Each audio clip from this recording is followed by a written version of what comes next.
하나님의 뜻은 이것이니 너희의 거룩함이라. 곧 음란을 버리고 각각 거룩함과 존귀함으로 자기의 아내 대할 줄을 알고, 하나님을 모르는 이방인과 같이 색욕을 따르지 말고 이 일에 분수를 넘어서 형제를 해하지 말라. 이는 우리가 너희에게 미리 말하고 증언한 것과 같이 이 모든 일에 주께서 신원하여 주심이라. 어제 우리 추수감사주일을 은혜 중에 잘 지키고, 또 오후에 우리 페스티벌을 기관별로 같이 가졌는데, 참 3년 만에 갖는 참 아름답고 참 행복한 그런 시간이었고, 또 성도의 교제, 이 공동체가 얼마나 참 우리에게 힘이 되고 즐거운가 하는 것을 우리가 함께 나누게 되어서 얼마나 기뻤는지 모릅니다. 오늘 본문 말씀은 성적인 타락이 극심한 시대로 접어들고 있는 오늘 이 시대에 우리들이 어떤 자세로 이 시대의 흐름을 예배해야 되느냐라고 하는 것을 교훈하고 있는 말씀입니다. 하나님은 우리가 거룩하기를 원하시죠. 내가 거룩하니 너희도 거룩할지니라. 하나님이 늘 우리에게 요구하시는 것은 우리가 주님을 닮아가는 하나님의 거룩하심을 쫓아 살기를 원하시고, 또 이 사회가 무엇보다도 순결하기를 원하고 계십니다. 그래서 우리에게는 먼저 자기 자신을 거룩한 순결로 지켜나가야 할 의무가 있고, 또한 우리 사회를 할 수만 있다고 하면 순결하게 해야 할 이런 사명이 있는 것입니다.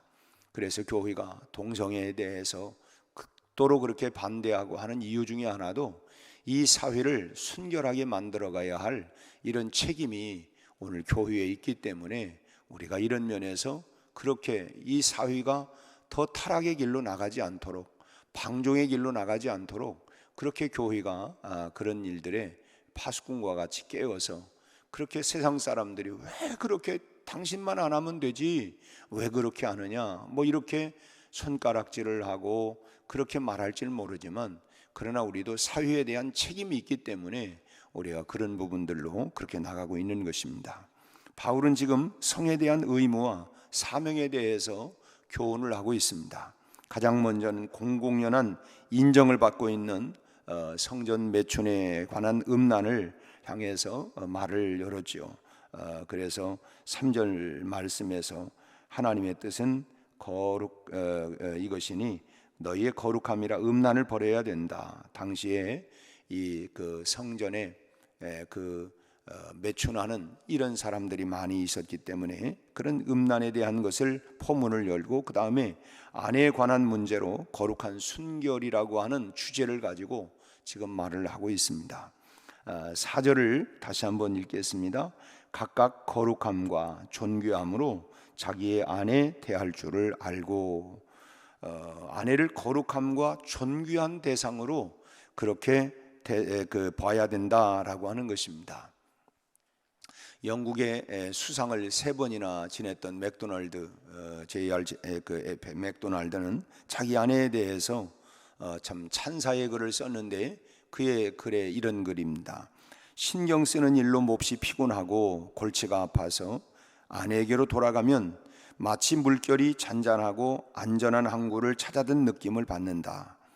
내가 지쳐 피곤하고 힘겨워 자신이 없을 때, 부질없는 싸움을 그만두고 싶은 생각만 들 때, 아내는 내 마음에 굳은 믿음과 확신을 주어 내 상처를 치료하고 내 마음에 평정을 가져다 준다. 그리고 나로 하여금 재도전하게 만들어준다.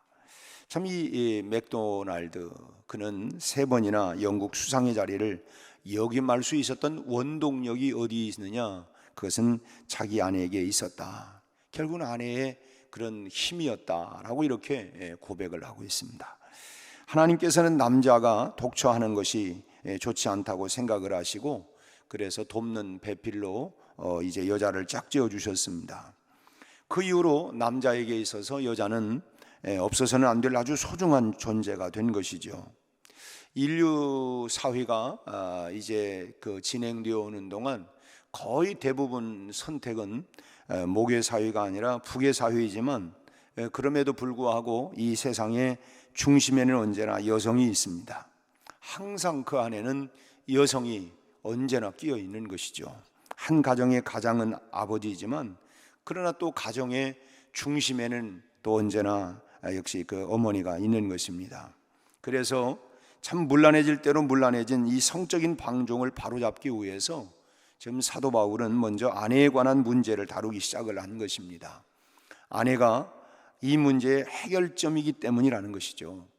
아내가 남편에게 어떤 존재로 자리를 잡고 있느냐 하는 것이 결국은 이 문제를 해결할 수 있는 가장 큰 열쇠가 되기 때문인 것입니다. 그래서 바울은 4절에서 각각 거룩함과 존귀함으로 자기 아내에 대할 줄을 알아야 된다. 아내를 거룩한 존재로, 자기 아내를 거룩한 존재로 지켜줄 수 있어야 하고, 또 존귀한 존재로 내 아내는 정말 존귀한 존재다, 소중한 존재다 라고 그렇게 생각을 해야 된다고 하는 것입니다.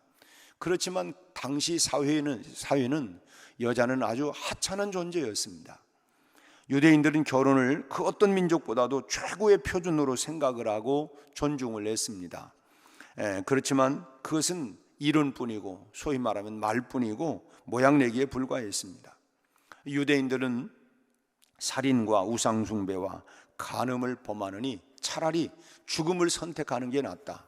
참 그걸 보면 저 사람들 참 대단하다, 얼마나 대단한 각오와 이런 또 모양입니까? 그러나 그 안에 아내를 존귀하게 여기는 결혼 생활은 그냥 알맹이는 쏙 빠져 있고 그냥 그야말로 참 껍질만 있는, 표면적으로는 내가 그렇게 거룩을 지키지 못하는 차라리 내가 죽는 게 낫다 할 정도로 그렇게 대단한 이런 그 각오와 모양은 있지만 알맹이는 없는 것입니다. 그래서 간음을 죄악시하는 것만큼 또 유대인들에게 있어서 여자들을 아주 무시를 한 거예요. 유대인들은 신명기의 율법을 재해석을 해서 아내에게 무엇이나 수치스러운 것이 있다면, 아내에게 무엇이나 수치스러운 것이 있다면 남편은 그 아내와 이혼할 수 있다.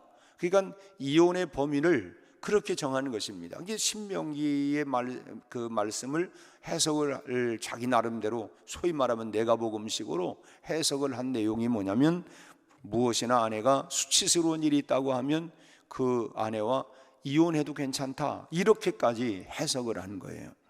근데 문제는 뭐냐면 수치스러운 것이 무엇을 말하느냐, 이거에 대해서 아주 자기 멋대로 해석을 하는 거예요.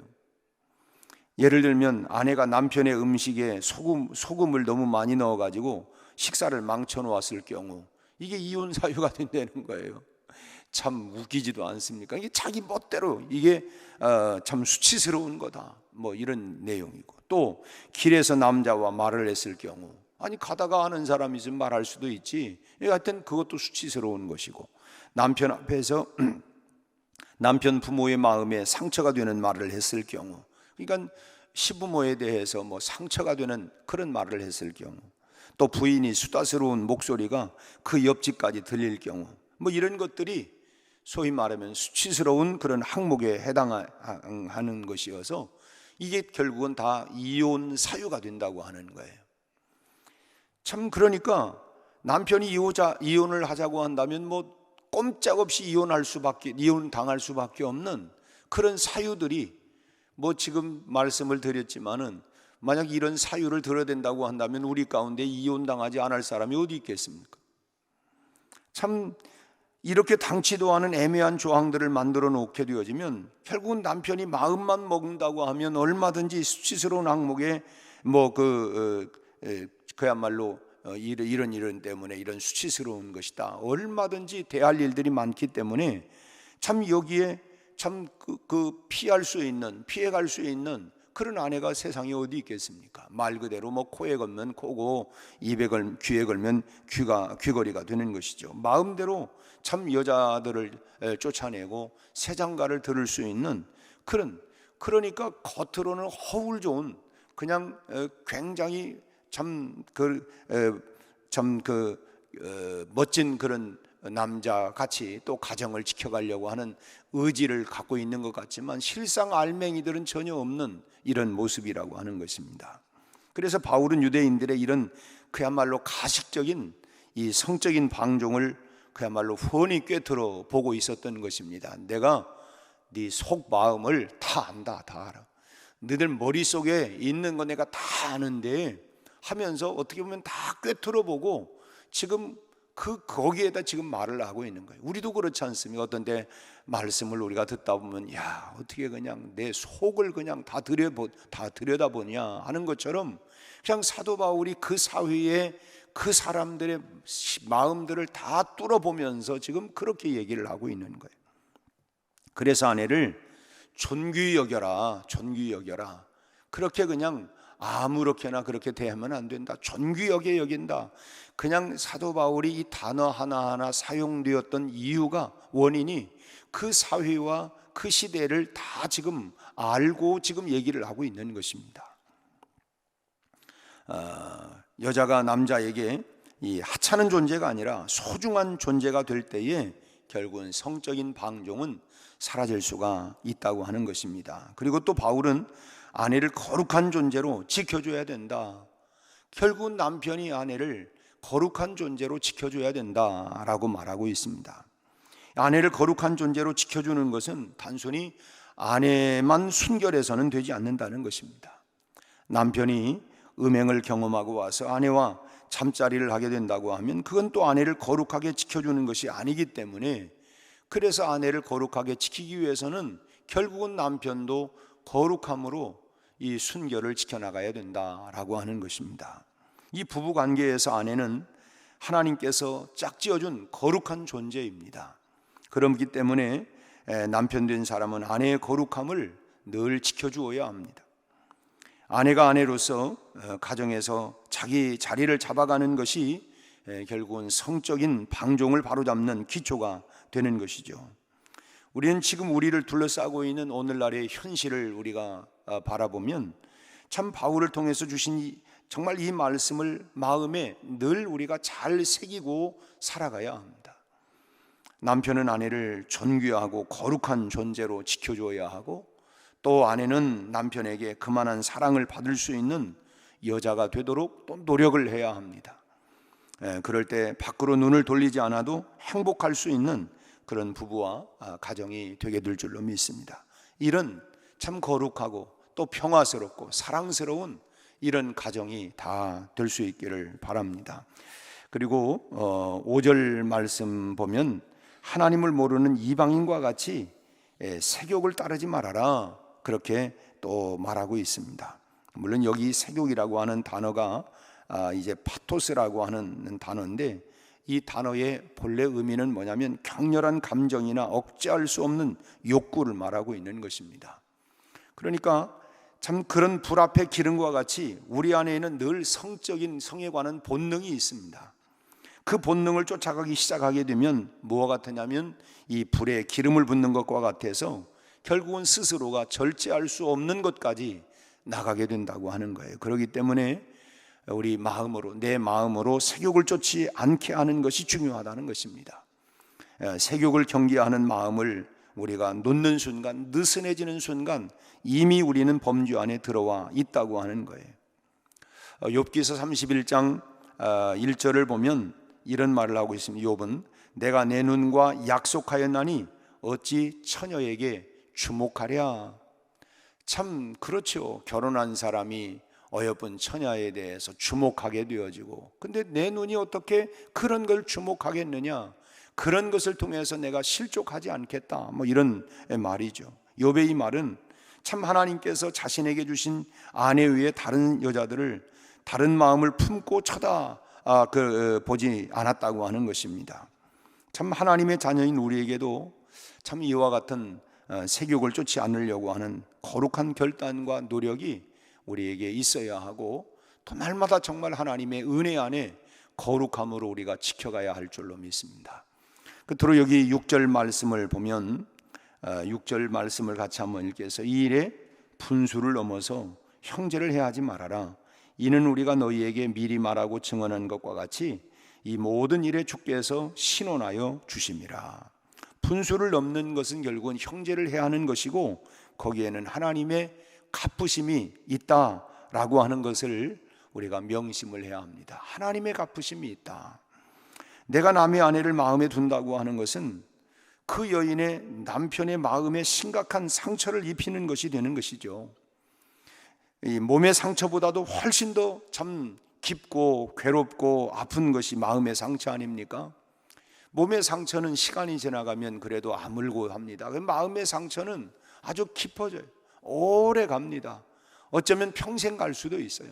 그렇기 때문에 그것은 바로 마음의 상처가 남의 그 남편의 결국은 상처를 입히게 되는 거다.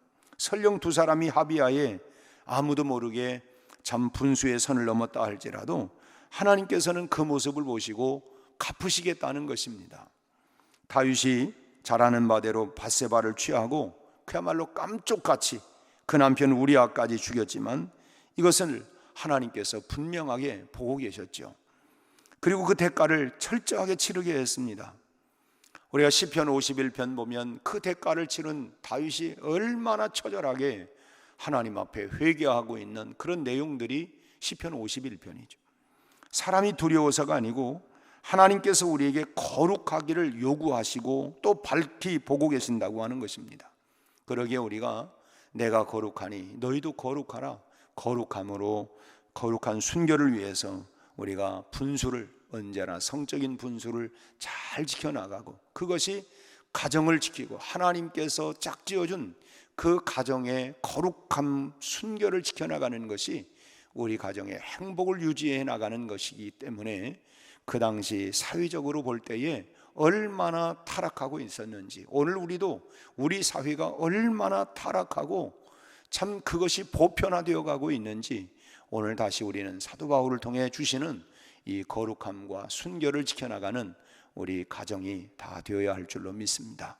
때 하나님께서 우리 가정이 흘러서 이 사회에도 이 거룩함과 이 순결함을 지켜나갈 수 있는 이런 은혜의 강이 흘러갈 수 있도록 오늘 이런 은혜가 우리 나로부터 우리 교회로부터 세상으로 흘러나가는 역사가 일어나기를 간절히 바랍니다. 기도하겠습니다. 하나님 아버지, 오늘 우리에게는 이 시대에 참 홍수와 같이 밀어드는 성적인 타락과 방종, 참으로 하나님 수치스럽고 부끄러운 일들을 자랑스럽게 이야기하고 있는 이런 방종의 이야기들이 또 하나님 모든 문화라고 하는 이름을 가지고 매스컴, 영화, 우리 아버지 하나님 드라마 모든 일들을 통하여 참으로 자극하고 있는 일들이 또 보편화시키려고 하는 일들이 얼마나 많은지 알 수가 없습니다.